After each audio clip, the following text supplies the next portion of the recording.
Okay, so the Chapter 9 notes were really divided into two portions. The first half, which we've already covered, was just basic information on soil and some terminology. So it'd be a great idea to make some flashcards from that material and make sure you've answered the targets from that section.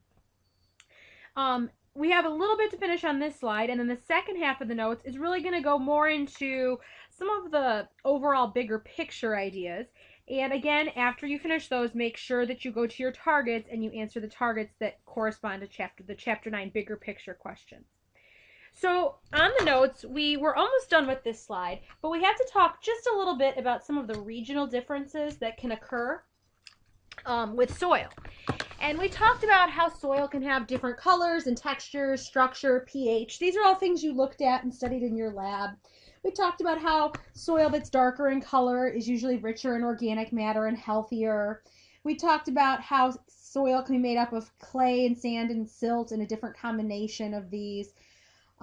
We talked about how the pH levels in soil are important because of the cation exchange and how things like acid rain throwing off that cation exchange are a problem. But we didn't talk at the bottom here about regional differences. So a lot of the soils that you guys had in class were very similar overall in structure because they all came from roughly the same region. If you think about, though, comparing soil in the Amazon to like soil in Iowa, there's going to be a big difference in the quality of the soil. One problem that happens a lot in the Amazon is the leaching of minerals. There's just so little plant life on the floor of a rainforest. Not enough light reaches the bottom of the forest, that a lot of the materials just leach out of the soil. There's no roots, there's no living matter in the soil to hold on to those nutrients. And so the materials leach out of those upper layers, the A and the E layers, and it becomes what's called degraded soil, or degraded soil. To combat this, what people in the Amazon have tried to do is what's called swidden agriculture. Let's write something down about that in our notes. Swidden agriculture is the idea that I'm farming the Amazon, and because the soil is so poor, I will farm one small plot of land this year, and then next year I'll move to another plot of land, and then another and another. So that swidden agriculture results in a high degradation of the land. You ruin one little plot this year, ruin another little plot next year, ruin another little plot the year after that. And you really can never go back and refarm those areas because there's so little nutrients in the soil, it would take decades for the soil to replenish. When you contrast this with the Iowa farms, in Iowa there's less rainfall, there's more nutrients in the soil, and the soils are going to be very rich. In this area, the farmers can implement the no-till farming we talked about and continue to use that soil year after year after year. So you have to bear in mind why these tests of the soil properties are so important. All right, so let's look at the bigger picture of soil degradation. What do I mean by soil degradation? We just said that swidden agriculture in the Amazon is a form of soil degradation. Soil degradation essentially, here's your definition, is just diminished productivity and biodiversity. We can't grow as much in the soil, it's not producing as much, and there's not as much biodiversity in the organisms that live and grow in the soil. Okay, it causes an impaired functioning of the ecosystem and reduces ecosystem services. What causes land degradation obviously is going to vary from area to area. It can be caused by unsustainable agriculture, over farming, over watering, urbanization, trying to farm in areas that maybe you shouldn't be farming in. Now, you should have a list in your notes of some examples of land degradation. This is something where you should pick a few and really understand them in detail. Go back into your book and look up at least 2 or 3 of these to be prepared for an essay question. Now, here's a list for you already prepared. These are all examples of soil erosion. You need to, these are all examples of land degradation. You need to go to your book, make yourself a note right now when you're studying, when you see the target about land degradation, to understand 2 or 3 of these in more detail. Look up and understand soil erosion, that idea that the top layers of soil are washed or blown away constantly. Nutrient depletion or leaching, where all the nutrients leach into the lower layers or the lower horizons. Water scarcity, salinization or oversalting, waterlogging, too much water in the soil, pollution from chemicals, changing the structure or the pH, too much too much silt, too much sand, too much clay, too much acid rain, not enough organic matter being put back into the soil. Go through this list, and before that test, and especially before the essay test, know in detail some of these. Now, be prepared to recognize all of them as forms of land degradation. Know at least what each one of them is. Be able to just tell me, oh, chemical pollution is when any pollutant from manufacturing or human use is put into soil. You should just know what a general definition is for each one, but you need to be able to explain 2 or 3 in detail.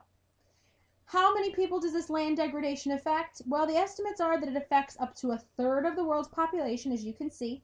And take a second to just kind of look at the global map. You can see the areas that have been increasing or having the most effect from land degradation. Definitely a lot of those rainforested areas. Okay, a lot of the deserted areas of the world. You know, you're definitely going to have the soil erosion, the nutrient depletion, and the water scarcity in some of these regions.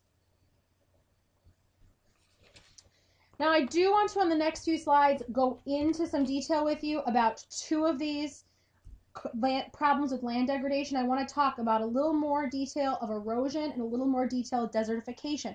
So maybe these are the 2 types of land degradation that you have in your back pocket when you take that AP test. If you don't like these, choose another one off the list, look up the details.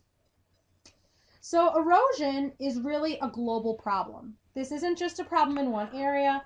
Erosion can happen everywhere. Want to have a definition for erosion? It's in the notes for you.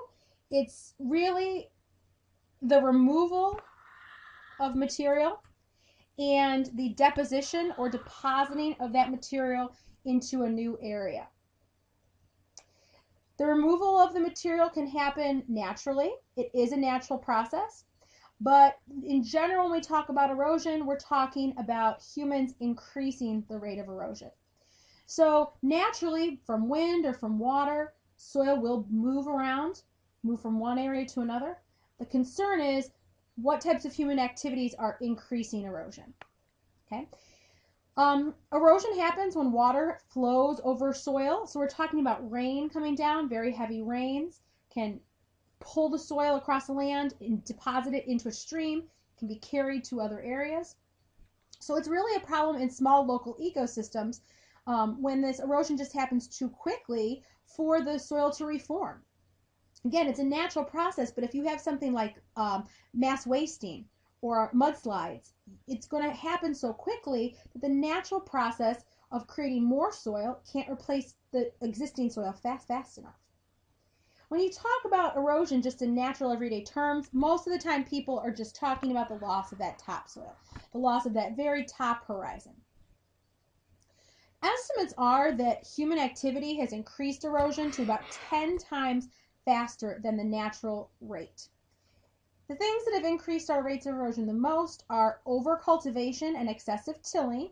So every single year we're digging up our fields, we're loosening that dirt, we're taking out the top layer of organic material. And you see this all the time in the winters around here. You just, instead of seeing fields covered in plants that would hold the dirt in place, you see just empty fields that have been harvested. You should see them a lot this time of year when you're driving around. Overgrazing has the same effect. You let the animals eat too many of the plants. There's not enough plants left to hold that soil in its place. And the clearing of forests, same thing. So when you think about erosion increasing from human activity, think about the fact that in a natural system, plants and leaf litter and grasses are going to hold the soil in place. It's not going to be able to rush away in a little flood or blow away in a windstorm if there's plants holding it in place. But we're removing those plants too quickly. The United States has actually taken a lot of steps to decrease erosion. We are a big farming country. We rely a lot on that topsoil for creating food for ourselves and also for export. And it's really, in the last 20 to 30 years, has become a big important issue in the United States. And our rate of erosion has really gone down.